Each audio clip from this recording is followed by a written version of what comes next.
By sunrise on January 12, 2022 cattle lay frozen across 3 counties. Ranchers found them piled against barbed wire, eyes open, legs stiff, hides crusted in ice the wind had welded to them in the dark. The storm had killed a grain hauler's engine on the highway. It had taken 3 fingers off a ranch hand who tried to walk 100 yards to a barn. It had dropped the wind chill to minus 48 degrees and held it there for 9 hours without mercy. And in the middle of that killing field, on the worst 40 acres in the township, one man had slept through the entire night in a room that read 68 degrees. He had not built a cabin. He had not run a generator. He had not even kept his stove burning past 10 in the evening. What he had done 2 summers earlier was dig his floor 6 feet below the frost line, and the men at the post office had laughed at him for it until the morning the snow stopped and someone counted the dead. You would not guess 6 feet. You would not guess that the floor of that shelter sat deeper than the frost itself could reach. You would not guess that the man who built it had spent 2 summers measuring soil temperatures with a thermometer he bought used for $9, writing the numbers down in a notebook with a cracked spine. And you certainly would not guess that, on the night the blizzard came through and killed cattle in 3 counties, the inside of that buried room held steady at 51 degrees without a fire burning. To understand what you are looking at, you have to understand the ground. His name was Errol Vance. He was 58 years old the winter he finished the build, leaning the way men get when they have worked outside their whole lives, with hands that looked older than the rest of him and eyes the pale color of weak coffee. He had grown up on a wheat section his grandfather homesteaded in the eastern part of the state, lost most of it to a bank in the early 90s, and clawed back 40 acres of the original parcel 2 decades later by working as a pipeline welder in 3 states and saving every check he did not need for food. The 40 acres he reclaimed were the worst of the original land, the part the bank could not sell because the topsoil was thin and the wind cut across it without anything to slow it down. Everyone who knew the country told him not to build there. He listened, nodded politely, and built there anyway. But what he built was not a house. The neighbors assumed, at first, that he was digging a stock pond. The hole was wide and the spoil pile beside it was tall, and he worked at it slowly through 2 springs in the summer with a rented mini-excavator and a long-handled shovel. When the hole stopped getting wider and started getting deeper, the assumption shifted. Some thought he was building a root cellar. Others thought he was burying a shipping container, which had become a fashionable thing among a certain kind of man in that part of the country. A retired rancher named Halloran drove out one afternoon in his pickup, leaned on the open door, and asked Errol directly what in God's name he was doing. Errol wiped his forehead with the back of his wrist, looked down into the hole, and said he was finding the line. Halloran asked what line. The frost line, Errol said, and then a few feet past it. Halloran chewed on that, spit into the dirt, and drove away without comment. Around the county, the story spread the way stories do. The man was digging past the frost line. The man was digging into the dark. The man was building something underground out on the worst 40 acres in the township, with no road frontage and no power pole within half a mile. And winter was coming. The thing that the neighbors did not know, and could not have known, was that Errol had spent the previous 18 months reading. Not survival blogs. Not magazine articles. He had been reading old agriculture extension bulletins from the 1930s, the ones farmers used to receive in the mail, printed on rough paper with diagrams drawn in ink. He had been reading mining ventilation manuals. He had been reading a translated Finnish booklet on root cellar construction that he had ordered through a library exchange. He had been reading the soil survey for his own county, page by page, until he could recite the depth at which the clay layer began under his land without looking it up. And in a black composition notebook, the kind school children used to carry, he had been keeping a column of numbers. The numbers were ground temperatures. He had driven a length of half-inch steel conduit into the earth on the south edge of his property in the first spring of the project, and another on the north edge, and a third in the middle. Each one was capped at the top with a rubber stopper. Each one held a long-stem thermometer that he could lower on a string. Every 2 weeks, for a year and a half, he had walked out to those 3 pipes and recorded what the ground was doing at 1 foot, 3 feet, and 6 feet below the surface. The numbers at 1 foot swung wildly. In July, they touched 78. In February, they dropped to 21, and the soil around them froze hard enough to ring like stone when he tapped it with a thermometer. The numbers at 3 feet were calmer. They moved between 40 and 60, lagging the seasons by a month or 2, the way a heavy man turns slowly in a doorway. The numbers at 6 feet barely moved at all. Summer or winter, they hovered between 49 and 53 degrees. The land beneath the wind, beneath the frost, beneath the drought and the heat and the killing cold, was holding a temperature close to the inside of a refrigerator that nobody had ever plugged in. It had been doing that, undisturbed, since before the first wagon crossed the territory. It would keep doing it long after Errol Vance was gone. What he was building was a room that stood on top of that constant. A room whose floor was the earth itself, 6 feet down. A room that did not have to fight the cold because it had stepped underneath the place where cold was allowed to go. The shape of the build, once you understood it, was simpler than people guessed and stranger than they expected. He dug a rectangle 12 feet wide and 20 feet long, with a long axis running east to west. The depth of the floor, measured from the surrounding prairie, was exactly 6 feet and 4 inches. He went the extra 4 inches because his notebooks of the frost in the worst recorded winter in the county records had reached 58 inches in a bare field with no snow cover. He wanted his floor to be beneath even that, by a margin he could trust. Beneath the floor he laid a bed of washed gravel 8 inches thick, not for warmth but for drainage, because the second enemy of an underground room is not cold but water. Along the perimeter at the base he ran a perforated drain line that sloped out to daylight on the downhill side of the property, where it emerged through a screen cap nobody would notice from the road. The walls were the part that took the longest. He set them back from the dig with a 6-inch air gap on every side, then filled that gap with crushed pumice he had hauled in a borrowed trailer from a quarry 200 miles west. Pumice is volcanic glass full of trapped bubbles. It does not rot. It does not compress. It does not absorb water if you keep it dry. And it has an insulation value, pound for pound, that surprises people who have never worked with it. He chose it over foam because he wanted something that would still be doing its job in 80 years, when whatever foam he could afford would have crumbled into dust. He chose it over straw because the field mice in that country are patient and numerous, and they would, given time, hollow out a straw wall into a city. Inside the pumice, the actual walls were built of treated timber framed against a poured concrete stem, with 2 layers of rigid board between the timber and the inner finish. The finish itself was rough pine, sealed with a clear coat that smelled, when he was done, like a sawmill in summer. He laid the floor with the same pine over a sleeper system that lifted the boards 2 inches above the concrete slab, leaving a shallow plenum that he would use later for something nobody had thought of yet. The roof was where the visible engineering ended and the invisible engineering began. He did not build a peaked roof. A peaked roof above a sunken room is a heat chimney waiting to leak. He built a flat deck of heavy timbers, spanned the deck with 2 layers of rigid foam board sealed at every joint, capped it with a rubber membrane, and then, over all of it, he piled 3 feet of earth taken from the original dig. He shaped the earth into a gentle mound that blended with the prairie. He seeded it with native grass. By the second summer, you could not tell where the roof ended and the field began. A coyote walked across it one afternoon while he was inside reading, and he heard the soft, padded thud of paws above his head, for seconds apart, and then nothing, and he sat in the lantern light and listened to his own breath and the heartbeat of the earth and understood, perhaps for the first time, what he had done. He had built a room inside the land.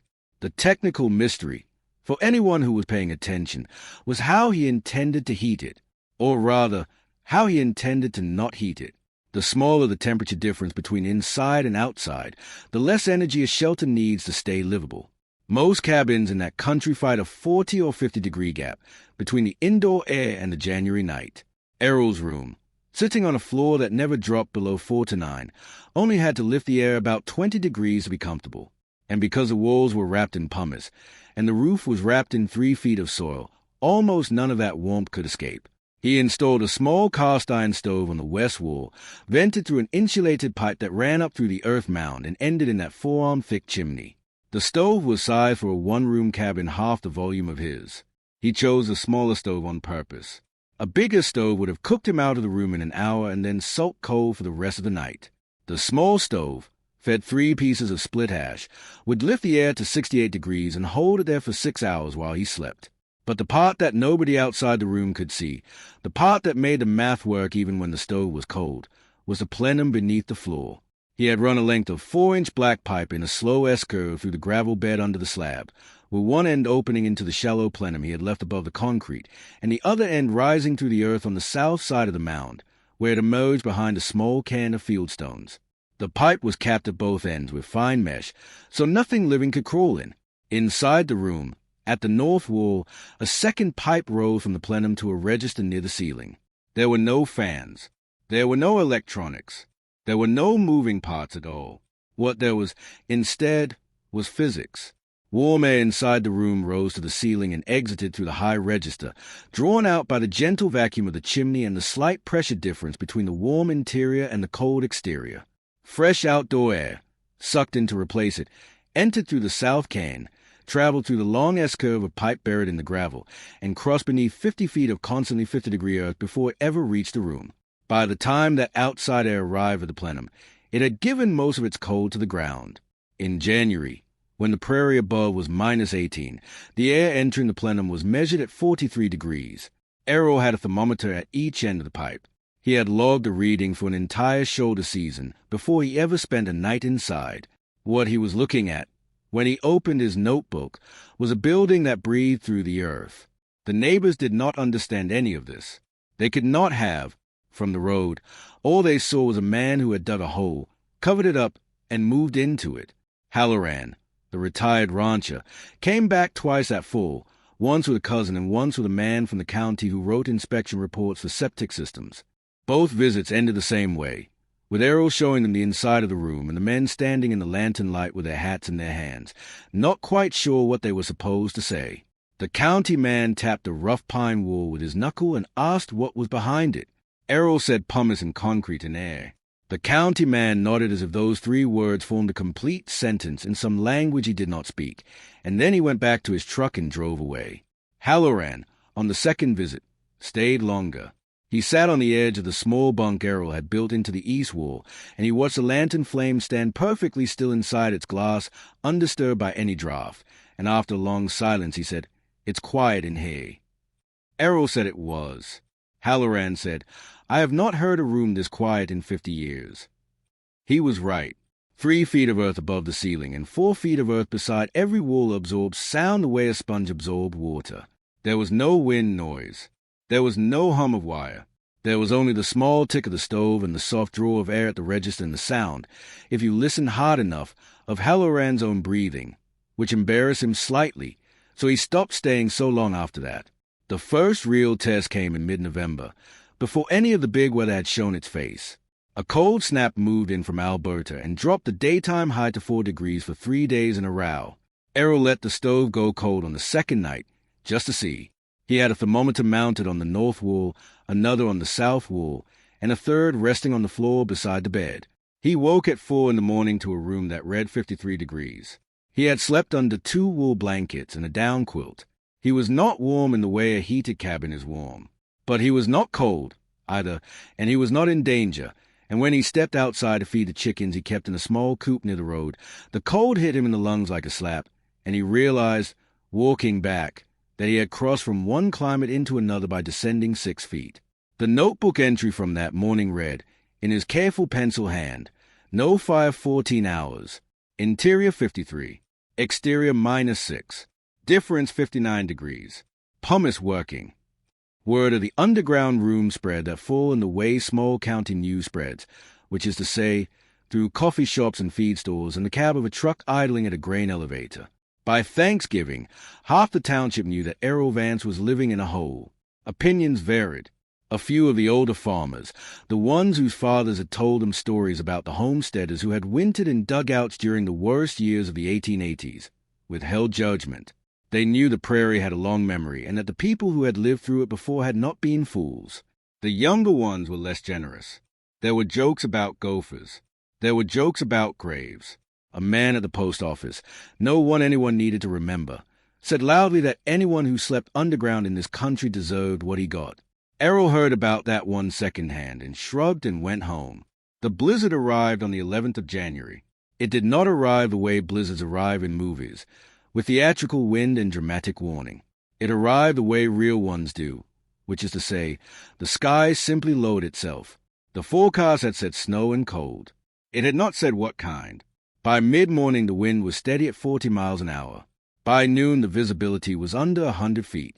By 3 in the afternoon the temperature, with the wind factored in, was -48 degrees, and the air itself had the texture of crushed glass, and you could not stand outside facing the wind for 60 seconds without feeling your eyelids try to freeze shut. Cattle died that night across 3 counties. Not in dozens, in hundreds. The state agricultural office would later put the loss at over 2,200 head, most of them in unsheltered pasture, most of them young stock, most of them piled against the downwind sides of fences where they had walked, blind in the white, until they could not walk anymore. 2 ranch hands south of the river were found alive in the cab of a stalled truck the next morning, with frostbite that cost one of them 3 fingers. A grain hauler missed a turn on the highway and went into a ditch and survived only because another driver saw his hazard lights through a thin spot in the snow and pulled him into a heated cab. The power went out across most of the county at 6 in the evening and did not come back on for 31 hours. Errol Vance, by all the accounts he later gave when people asked, did not know any of this was happening. He had finished his chores by 2. He had brought the chickens into a small insulated box he had built for exactly this purpose, set into the south side of the earth mound, with a low door he could open from inside the main room. He had carried in enough firewood for 3 nights, stacked it neatly along the west wall, and shut the heavy timber door that sealed the entrance passage. The entrance passage itself was a short tunnel, 6 feet long, with a second door at the inner end, so that no blast of cold air ever reached the room directly. He had lit the lantern. He had lit the stove.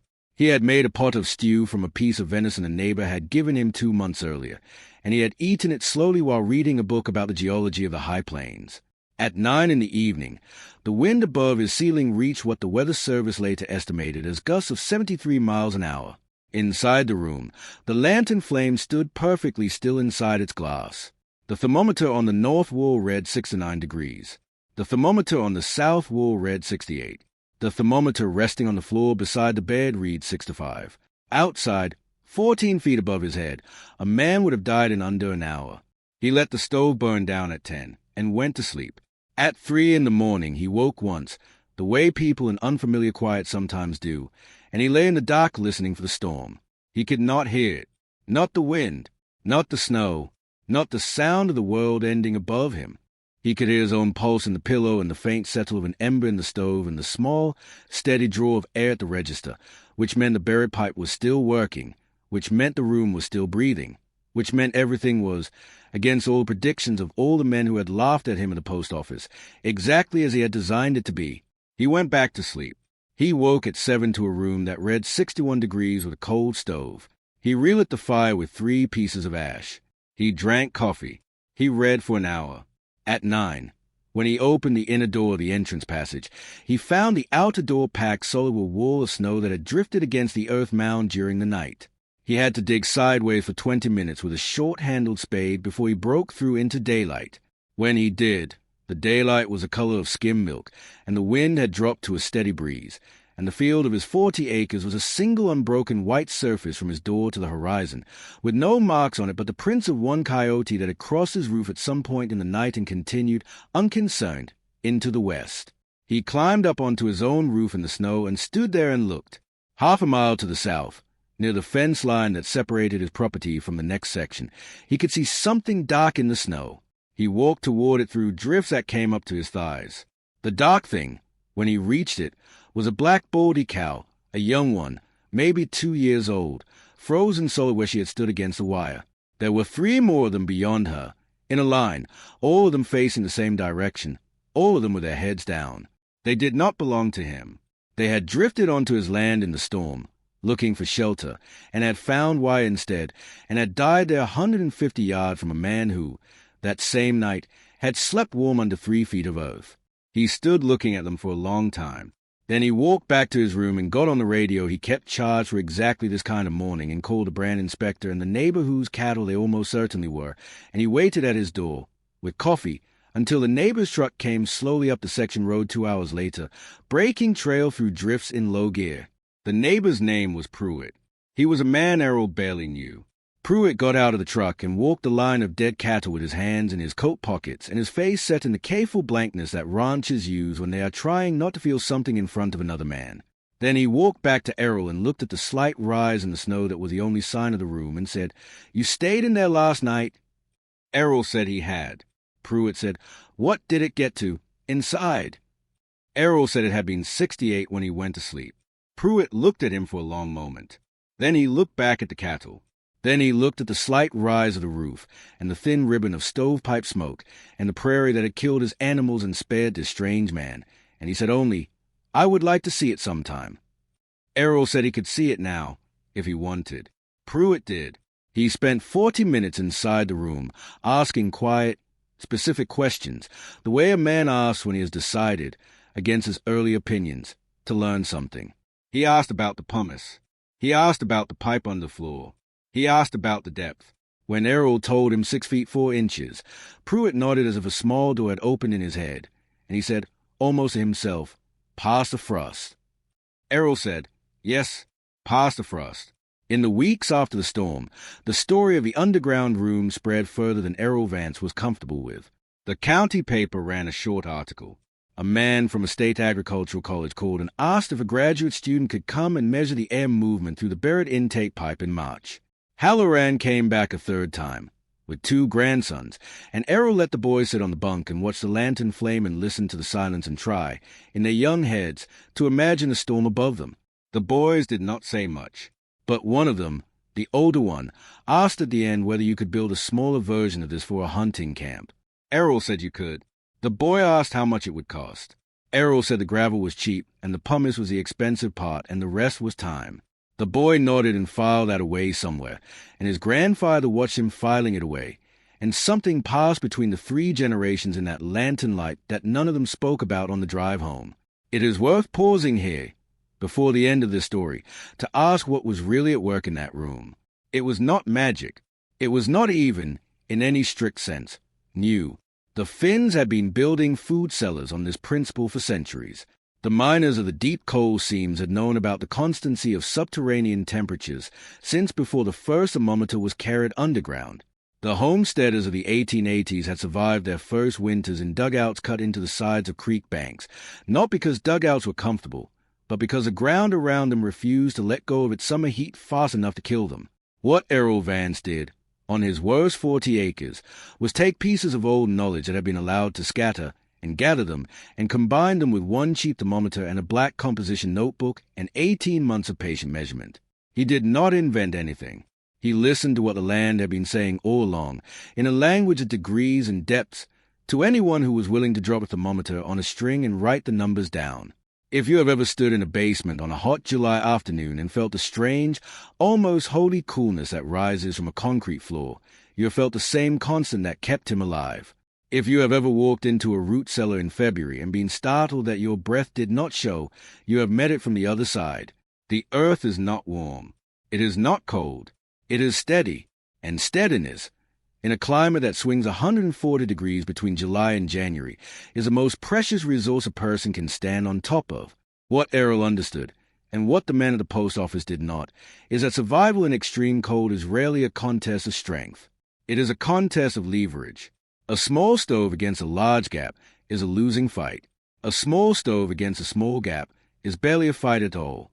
He had not built a stronger shelter than his neighbors. He had built a shelter that asked less of itself, because it stood on a foundation the weather could not reach. It is tempting, when you finish a story like this, to draw a moral, to say something about humility, or patience, or the wisdom of old books. All of those things are present in what he did. But the part that lingers longest, if you let it, is quieter than any of them. It is the image of a man lying on a narrow bunk 14 feet below a prairie that is killing cattle, listening to a lantern flame stand perfectly still inside its glass, and understanding, with a clarity that most people never reach about anything, that he is exactly where he needs to be. If you have ever looked at something strange in a field and assumed there was nothing to learn from it, this is your reminder that the most important engineering in a landscape is often the engineering you cannot see from the road. Ask yourself, the next time you pass a low rise in a snowy field with a thin chimney breathing out of it, what the person inside knows that you do not. And if the answer is nothing, ask again. The 40 acres are still there. The room is still there. The pumice is still doing its job, and the buried pipe is still bringing in air the earth has warmed to 43 degrees, and the floor, 6 feet 4 inches below the prairie, is still holding its quiet 51. Errol Vance is older now. He does not give tours. He does not write articles. He keeps a notebook on a shelf above the bunk, with a cracked spine facing out, and every 2 weeks, In a hand that is shakier than it used to be, he walks out to the 3 steel pipes on his property and lowers a thermometer on a string and writes down what the ground is telling him.